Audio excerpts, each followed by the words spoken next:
Hi, welcome back to my YouTube channel. ಇಲ್ಲಿ ನೋಡಿ ಅಂತೆ, ಇದು ಫುಲ್ ಕ್ಯಾರೆಟ್ ಹಾಕಿರೋದು. ಇದರಲ್ಲಿ ಕ್ಯಾರೆಟ್ ಕೃಷಿ. ಊಟಿಯಲ್ಲಿ ಹೆಚ್ಚಿನ ಜನರು ಕ್ಯಾರೆಟ್ ಬೆಳೀತಾರೆ ಆಯಿತಾ. ಊಟಿಯಲ್ಲಿ ಕ್ಯಾರೆಟ್ ಫ್ರೆಶ್ ಆಗಿ ಸಿಗ್ತದೆ. ಇಲ್ಲಿ ನೋಡಿ ಅಂತೆ, ಮಾರ್ನಿಂಗ್ ವ್ಯೂ ಹೇಗೆ ಕಾಣಿಸ್ತಿದೆ. ನಾವೀಗ ಇಲ್ಲಿ ದೊಡ್ಡ ಬೆಟ್ಟ ಪೀಕಿಗೆ ಹೋಗ್ತಾ ಇದ್ದೇವೆ. ಊಟಿಗೆ ಬರಬೇಕಿದ್ರೆ ಮೇಯ್ನ್ ಅಂತಂದರೆ ಊಟದ್ದೊಂದು ದೊಡ್ಡ ಸಮಸ್ಯೆ ಆಗ್ತದೆ. ಯಾಕಂತ ಹೇಳಿದರೆ ನಾವು ಹೋದ ಪ್ಲೇಸಲ್ಲಿ ತಿನ್ನಲಿಕ್ಕೆ ಅಷ್ಟೇನು ಸಿಗಲ್ಲ. ಮ್ಯಾಗಿ ಈ ಥರ ಹಸಿ ಎಲ್ಲ ತಿನ್ನಬೇಕಷ್ಟೇ. ಅಲ್ಲಿ ಮೇಯ್ನ್ ಸಿಟಿಯಲ್ಲಿ ಸಿಗುತ್ತೆ, ಅಲ್ಲೇ ಊಟ ಎಲ್ಲ ಮಾಡ್ಕೊಂಡು ಬರಬೇಕು. ನಾವು ಮಾರ್ನಿಂಗ್ ಬ್ರೇಕ್ಫಾಸ್ಟ್ ಮಾಡಿರಲಿಲ್ಲ, ಹಾಗಾಗಿ ದೊಡ್ಡ ಬೆಟ್ಟ ಪೀಕಲ್ಲಿ ಏನಾದರೂ ತಿನ್ಕೊಳ್ಳುವ ಅಂತ ಹೋದ್ವಿ. ಅಲ್ಲಿ ಮತ್ತು ಪೀನಟ್ ಮಸಾಲ ತಗೊಂಡು ಟೀ ಎಲ್ಲ ಕುಡ್ಕೊಂಡು ಮೇಲೆ ಹೋದ್ವಿ ಆಯಿತಾ. ಇಲ್ಲಿ ಪರ್ ಪರ್ಸನ್ 10 ರೂಪೀಸ್ ಚಾರ್ಜ್ ಮಾಡ್ತಾರೆ ಆಯಿತಾ.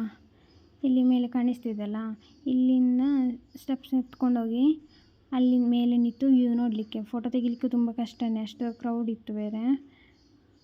ಮತ್ತು ನಾನು ಹೇಳೋದು ಇಲ್ಲಿಗೆ ಬರೋದು ವೇಸ್ಟ್ ಅನಿಸುತ್ತೆ. ಯಾಕೆಂತ ಹೇಳಿದರೆ ಇಷ್ಟೇ ನೋಡಲಿಕ್ಕೆ, ಬೇರೆ ಏನು ಪ್ಲೇಸ್ ಇಲ್ಲ, ಖಾಲಿ ಮೇಲೆ ವ್ಯೂ ನೋಡಿ ಹೋಗಬೇಕಷ್ಟೇ. ಮತ್ತು ಇಲ್ಲಿ ಫ್ರೆಶ್ ಆಗಿ ಬೆಳೆದಿರೋ ಕ್ಯಾರೆಟ್ನ ತಗೊಂಡ್ವಿ. ಬ್ರೇಕ್ಫಾಸ್ಟ್ ಅದೇ, ಅಲ್ಲಿ ಬೇರೆ ಏನು ಸಿಗಲ್ಲ. ಮ್ಯಾಗಿ, ಹಸಿ ಕ್ಯಾರೆಟ್, ಅದೇ ಥರ ಕಡಲೆ. ಮತ್ತು ಇಲ್ಲಿ ಗೌಜಿಲಕ್ಕಿ ಎಗ್ ನೋಡಿ ಅಂತೆ ಹೇಗಿದೆ, ಚಿಕ್ಕ ಚಿಕ್ಕದಾಗಿ. ನಾನು ಫಸ್ಟ್ ಟೈಮ್ ನೋಡಿದ್ದು ಈ ಎಗ್ನ. ಮಂಜು ಒಂದು ತಗೊಂಡು ಟೇಸ್ಟ್ ಮಾಡಿದ್ರು, ಚೆನ್ನಾಗಿದೆ ಅಂತೆ, ನಾರ್ಮಲ್ ಎಗ್ ಥರನೇ. ನಾನು ಚುರುಮುರಿ ತಗೊಂಡೆ. ಇಲ್ಲಿ ಕುಡಿಯುವ ನೀರಿಗೆ ತುಂಬ ಕಾಸ್ಟ್ಲಿ, 50 ರೂಪೀಸಿಗೆ ಒಂದು ಬಾಟ್ಲಿಗೆ ಆಯಿತಾ. ನೋಡಿ ಅಂತೆ ಎಷ್ಟು ಟ್ರಾಫಿಕ್ ಆಗಿದೆ ಅಂತ. ಇಷ್ಟು ಗಾಡಿ ಬಂದು ಇಲ್ಲಿ ಪಾರ್ಕಿಂಗ್ ಸಹ ತುಂಬ ಕಷ್ಟ. ಈ ಟ್ರಾಫಿಕಲ್ಲಿ ಅರ್ಧ ದಿನ ಇಲ್ಲೇ ಕಳೆದಿರ್ತೇವಲ್ಲ, ಟೈಮೇ ವೇಸ್ಟ್ ಇಲ್ಲಿ ಬಂದರೆ. ಇಷ್ಟು ಕ್ರೌಡ್ ಇದೆ ಅಂದರೆ ಬೈಕಲ್ಲಾದರೂ ಹೇಗಾದರೂ ತಪ್ಪಿಸ್ಕೊಂಡು ಹೋಗ್ಲಿಕ್ಕೆ ಆಗ್ತದೆ. ನಾವು ಅಲ್ಲಿಂದ ಈಗ ಟೀ ಫ್ಯಾಕ್ಟ್ರಿಗೆ ಬಂದ್ವಿ. ನಾವೀಗ ಚಾಕ್ಲೇಟ್ ಮಾಡೋದು ಹೇಗೆ ಅಂತ ನೋಡಲಿಕ್ಕೆ ಬಂದ್ವಿ ಆಯಿತಾ. ಇಲ್ಲಿ ಇದೆಲ್ಲ ಚಾಕ್ಲೇಟ್ ಮಾಡೋ ಮೆಷಿನ್ಸ್. ನಮಗೆ ಹೊರಗಡೆಯಿಂದ ನೋಡಲಿಕ್ಕೆ ಬಿಡ್ತಾರೆ, ಗ್ಲಾಸ್ ಕವರ್ ಮಾಡಿದ್ದಾರೆ.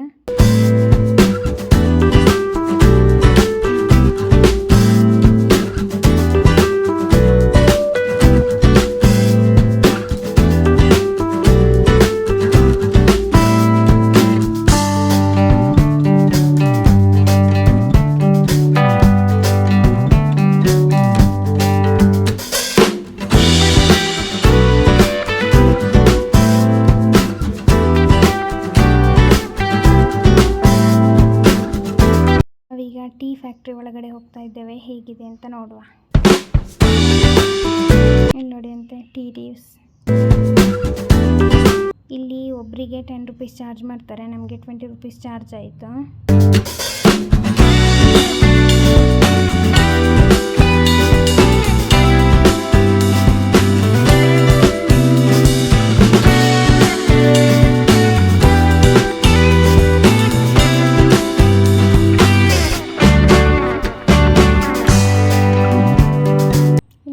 ಟೀ ಪುಡಿ ಮಾಡುವ ಮೆಷಿನ್ಸ್. ಒಳಗಡೆ ಹೋಗಲಿಕ್ಕೆ ಬಿಡ್ತಾ ಇಲ್ಲ, ಸೈಡಿಂದಲೇ ನೋಡ್ಕೊಂಡು ಹೋಗಲಿಕ್ಕೆ. ಗ್ಲಾಸ್ ಹಾಕಿದ್ದಾರಲ್ಲ, ಅದರಿಂದಲೇ ನೋಡ್ಕೊಂಡು ಹೋಗ್ಬೇಕು ಮುಂದೆ.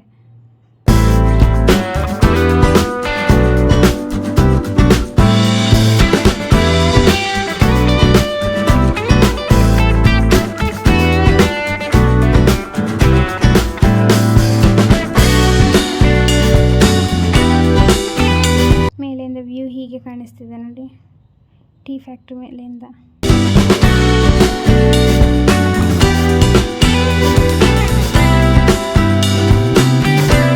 ಇಲ್ಲಿ ಹೊರಗಡೆ ಬರಬೇಕಾದ್ರೆ ಒಂದೊಂದು ಗ್ಲಾಸ್ ಟೀ ಕೊಡ್ತಾರೆ, ಅದೇ 10 ರೂಪೀಸ್ ಅಲ್ಲಿಗೆ ಸರಿಯಾಗುತ್ತೆ. ಟೀ ಫ್ಯಾಕ್ಟ್ರಿ ಒಳಗಡೆ ಪರ್ಚೇಸಿಂಗ್ ಕೂಡ ಮಾಡ್ಬೋದು. ಇಲ್ಲಿ ಟೀ ಪುಡಿ ತುಂಬ ವೆರೈಟಿ ಟೀ ಪುಡೀಸ್ ಇದೆ.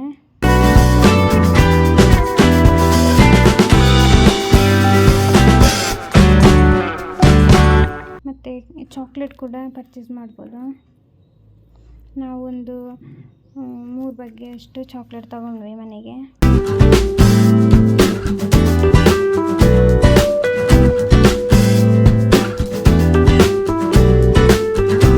ಫ್ಯಾಕ್ಟ್ರಿ ಒಳಗಡೆ ಪರ್ಚೇಸಿಂಗ್ ಕೂಡ ಮಾಡ್ಬೋದು, ತುಂಬ ವೆರೈಟಿ ಇದೆ ಇಲ್ಲಿ.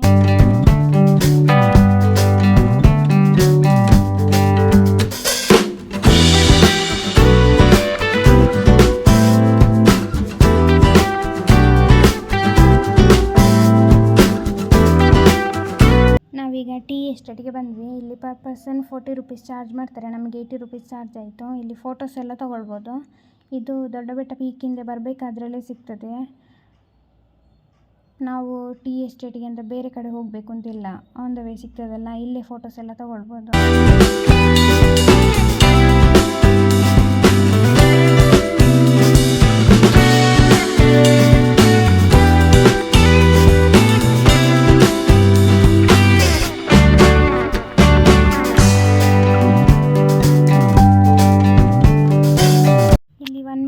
ಫೋಟೋಶೂಟ್ ಮಾಡಿ ಕೊಡ್ತಾರೆ, ಅದು ಕಾಸ್ಟ್ಯೂಮ್ ಹಾಕಿ. ಒಂದು ಫೋಟೋಗೆ 200 ರುಪೀಸ್ ಚಾರ್ಜ್ ಮಾಡ್ತಾರೆ. ನಾವು ಮೆಮೊರಿಗೆ ಇರಲಿ ಅಂತ ನಾವು 1-2 ಫೋಟೋಸ್ ತಗೊಂಡ್ವಿ.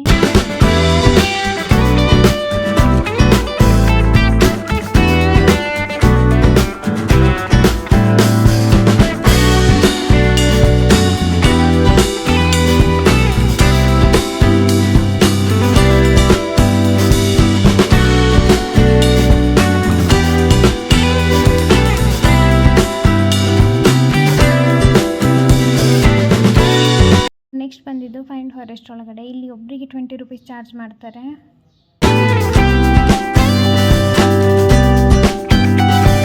ಫೈನ್ ಫಾರೆಸ್ಟ್ ಒಳಗಡೆ ಕುದುರೆ ಸವಾರಿ ಹೋದ್ವಿ. 1 ರೌಂಡ್ ಕರ್ಕೊಂಡು ಹೋಗ್ತಾರೆ. ಒಬ್ಬರಿಗೆ 200 ರುಪೀಸ್ ಚಾರ್ಜ್ ಮಾಡ್ತಾರೆ.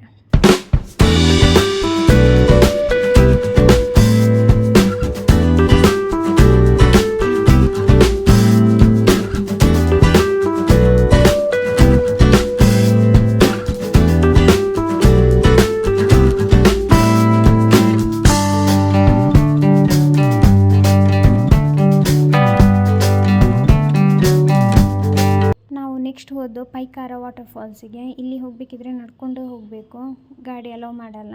ಒಬ್ಬರಿಗೆ 30 ರುಪೀಸ್ ಚಾರ್ಜ್ ಮಾಡ್ತಾರೆ. ಬಟ್ ಇಲ್ಲಿ ಬಂದು ನಮಗೆ ಸ್ವಲ್ಪ ಡಿಸಪಾಯಿಂಟ್ ಆಯಿತು, ಅಷ್ಟೇನು ನೋಡಲಿಕ್ಕೆ ಚೆನ್ನಾಗಿರಲಿಲ್ಲ. ನಾವು ಊಟಿಗೆ 3 ಡೇಸ್ ಟ್ರಿಪ್ ಮಾಡ್ಕೊಂಡು ಬಂದಿತ್ತು. ಮತ್ತು ಇಲ್ಲಿ 2 ಡೇಸಲ್ಲಿ ಪ್ಲೇಸಸ್ ಎಲ್ಲ ಕವರ್ ಮಾಡ್ಕೊಂಡ್ವಿ. ಮತ್ತು ನಾವಿಲ್ಲಿ ಯಾಕಿರೋದು ಅಂತೇಳಿ ಹೊರಟ್ವಿ ಆಯಿತಾ. ಸಂಜೆನೇ ಹೊರಡಬೇಕಿದ್ರೆ ನಮಗೆ ಬರಬೇಕಿದ್ದಲ್ಲಿ ಒಂದು ರೂಟು, ಹೋಗಲಿಕ್ಕೆ ಇನ್ನೊಂದು ರೂಟ್ ಆಯಿತಾ. ನಮಗೆ ಗೊತ್ತಿರಲಿಲ್ಲ. ಮತ್ತು ನಾವು ಮ್ಯಾಪ್ ಎಲ್ಲ ಹಾಕ್ಕೊಂಡು ಮೈಸೂರು ರೋಡ್ ಎಲ್ಲಿದೆ ಅಂತ ಚೆಕ್ ಮಾಡ್ಕೊಂಡು ಹೋದ್ವಿ. ನಮ್ಮ ಮುಂದೆ ಒಂದು ಮೈಸೂರು ಗಾಡಿ ಇತ್ತು, ಅದಕ್ಕೋಸ್ಕರ ಅದು ಅಲ್ಲಿಂದಲೇ ಹೋಗೋದು ಅಂತೇಳಿ ನಾವು ಅದೇ ಗಾಡಿನ ಫಾಲೋ ಮಾಡಿಕೊಂಡು ಮತ್ತೆ ನೋಡಿದರೆ ಅದೊಂದು ಎಸ್ಟೇಟ್ ಹತ್ರ ನಿಲ್ಲಿಸಿದ್ರು. ನಾವು ಇದೇ ರೂಟ್ ಅನಿಸುತ್ತೆ ಅಂತೇಳಿ ಡೈರೆಕ್ಟ್ ನಾವು ಸ್ಟ್ರೈಟಾಗಿ ಹೋದ್ವಿ. ಹೋಗಿ ಮುಂದೆ ಕೇಳಬೇಕಿದ್ರೆ ಅವ್ರು ಹೇಳಿದ್ರು ಇದು ಮೈಸೂರು ರೂಟೇ, ನೀವು ಹೋಗ್ಬೋದು ಅಂತ. ಮತ್ತೆ ಸಹ ನಮಗೆ ಡೌಟ್ ಆಯಿತು. ಸ್ವಲ್ಪ ಮುಂದೆ ಹೋಗಿ ಇನ್ನೊಂದು ಕಡೆ ಕೇಳಿದ್ದು, ಮತ್ತು ಅವ್ರು ಹೇಳಿದರು ಇಲ್ಲ ಇದು ಊಟಿಗೆ ಹೋಗ್ತದೆ ಅಂತ. ನಮಗೆ ಅಲ್ಲಿ ಜೋರು ಭಯ ಆಗಲಿಕ್ಕೆ ಸ್ಟಾರ್ಟ್ ಆಯಿತು. ನನಗೆ ಮಂಜು ಹೇಳಿದರೆ ಎಂತ ಹೆದರಬೇಡ ಅಂತ. ಆಲ್ರೆಡಿ 6:30 ಆಗಿತ್ತು. ಇಲ್ಲಿ ಕಾಡು ಬೇರೆ, ನನಗೆ ಜೋರು ಭಯ ಆಗಲಿಕ್ಕೆ ಸ್ಟಾರ್ಟ್ ಆಯಿತಾ. ಮತ್ತು ಬರಬೇಕಿದ್ರೆ ದಾರಿಯಲ್ಲಿ ಪೊಲೀಸ್ ಸಿಕ್ಕಿದ್ರು. ಮತ್ತು ಅವ್ರ ಹತ್ರ ನಾವು ಕೇಳಿದ್ವಿ ಮೈಸೂರು ರೂಟ್ ಎಲ್ಲಿಂದ ಹೋಗೋದು ಅಂತ. ಮತ್ತು ಅವ್ರು ಹೇಳಿದರು ಇಲ್ಲಿಂದ 3 ಕಿಲೋಮೀಟರ್ಸ್ ಹೋಗಿ ಅಲ್ಲಿ ಹೈವೇ ಸಿಗ್ತದೆ, ಮತ್ತು ಅಲ್ಲಿಂದ ನೀವು ಹೋದರೆ ಆಯಿತು ಅಂತ. ಮತ್ತು ನಾವು ಹೈವೇಯಲ್ಲೇ ಮ್ಯಾಪ್ ಹಾಕ್ಕೊಂಡು ಸೀದಾ ಬಂದ್ವಿ ಆಯಿತಾ. ಇಲ್ಲಿ ಬರಬೇಕಿದ್ರೆ ತೋರಿಸ್ತಾ ಇತ್ತು ಮೈಸೂರು ರೋಡು ಕ್ಲೋಸ್ ಅಂತ. ಆದರೂ ನಾವು ನೋಡುವ ಎಷ್ಟಾಗ್ತದೆ ಅಷ್ಟು ಹೋಗಿ ಮತ್ತೆ ಎಲ್ಲೆಲ್ಲಾದರೂ ರೂಮ್ ಮಾಡುವ ಅಂತೇಳಿ ಬಂದ್ವಿ ಆಯಿತಾ. ಮತ್ತು ನೋಡಿದರೆ ಚೆಕ್ ಪೋಸ್ಟಲ್ಲಿ ಬಿಡ್ತಾ ಇಲ್ಲ ಹೋಗಲಿಕ್ಕೆ. ಮತ್ತು ಅಲ್ಲಿದ್ದ ರೈಡರ್ಸ್ ಹೇಳಿದರು ನೀವು ಸ್ವಲ್ಪ ಮಾತಾಡಿ ನೋಡಿ ಅವ್ರ ಹತ್ರ ಅಂತ. ಮತ್ತು ನಾವು ಮಂಜೆ ಹೋಗಿ ಮಾತಾಡಿದರು. ಅಷ್ಟೊತ್ತಿಗೆ ಆಗುವಾಗ ನೀವು ಇಷ್ಟು ಟೈಮ್ ಇದೆ, ಅಷ್ಟು ಟೈಮ್ ಒಳಗಡೆ ನೀವು ಮೈಸೂರಿಗೆ ರೀಚ್ ಆಗೋದಾದರೆ ನೀವು ಹೋಗ್ಬೋದು ನಿಮ್ಮ ಧೈರ್ಯದ ಮೇಲೆ ಅಂತ. ಆಯಿತು ಅಂತೇಳಿ ನಾವು ಅಲ್ಲಿಂದ ಹೊರಟ್ವಿ ಆಯಿತು. ಅಂದರೆ ಬಂಡೀಪುರ ಫಾರೆಸ್ಟಲ್ಲಿ 7 o'clockಗೆ ಬೈಕ್ ಅಲೌ ಮಾಡಲ್ಲ, ಕಾರೆಲ್ಲ ಮಾತ್ರ ಬಿಡೋದು. 9 o'clock ತನಕ ಕಾರ್ ದೊಡ್ಡ ದೊಡ್ಡ ಗಾಡಿ ಬಿಡ್ತಾರೆ. ನಾವು ಬಂಡೀಪುರ ಫಾರೆಸ್ಟ್ನಿಂದ ಬರಬೇಕಿದ್ರೆ ನಮಗೆ ಎಲಿಫೆಂಟ್ ಎಲ್ಲ ನೋಡಲಿಕ್ಕೆ ಸಿಕ್ತು. ಮತ್ತು ಅಲ್ಲಿ 9 o'clockಗೆ ಚೆಕ್ ಪೋಸ್ಟಿಗೆ ನಾವು ರೀಚ್ ಆದ್ವಿ ಆಯಿತಾ. ಅಲ್ಲಿಂದ ನಂಜನಗೂಡಿಗೆ ಬಂದು ಊಟ ಎಲ್ಲ ಮಾಡಿಕೊಂಡು ಮತ್ತೆ ನಾವು ಮೈಸೂರಲ್ಲಿ ಹೋಗಿ ಸ್ಟೇ ಆದ್ವಿ.